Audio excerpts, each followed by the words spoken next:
This is Red Bluff, California, guys. Yeah, keep it down. This is Red Bluff, California. We got a lot of military vehicles, tanks. Guys, last night I'm coming back from the grocery store and I look over and see this train that's carrying these military vehicles. So I whip the car around, turned on the video camera, and sure enough, there's hundreds and hundreds of not only military vehicles, but also armored tanks. Now, a lot of people might think, this is no big deal, buddy, you're making something out of nothing.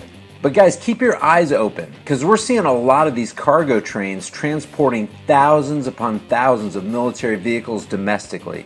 And across the country, people are reporting that there are massive military movements, not only by rail, but also on our highways. It does kind of look like the military is making some moves that we need to pay attention to. Because the best way to keep track of future military deployments, possible wars, or even home front activity is to be aware of recent purchases that they're making. Now, granted, the military is wasteful, but in general, nobody shells out untold millions of dollars to keep armament sitting around on the shelves or rusting in some field somewhere for no reason. And you better believe that the powers that be have an agenda. This is why we need to pay attention to any movements involving high-dollar, battle-ready vehicles like I saw last night. And as an isolated case, it could be argued that this is nothing. But when other people report from other parts of the country the same kinds of movements, it's probably time to sit up, pay attention, and ask some questions.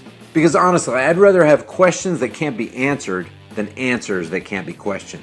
Now we're seeing things like this recent story where we learned that the U.S. Department of Defense revealed that it had placed a $93 million order for $177,000 worth of ballistic body armor plates from the U.S. military's traditional supplier of protective equipment. And that company is Ceradyne, which, if you'll remember, a couple years ago it was acquired by 3M. According to this Berkshire Hathaway article, production and delivery are expected to be concluded over the next couple months. But the big question we need to all be asking is, where's this stuff going and for what reason? What's the agenda? So this video is just an alert. Guys, keep your eyes open, don't stop asking questions, and try to get some answers.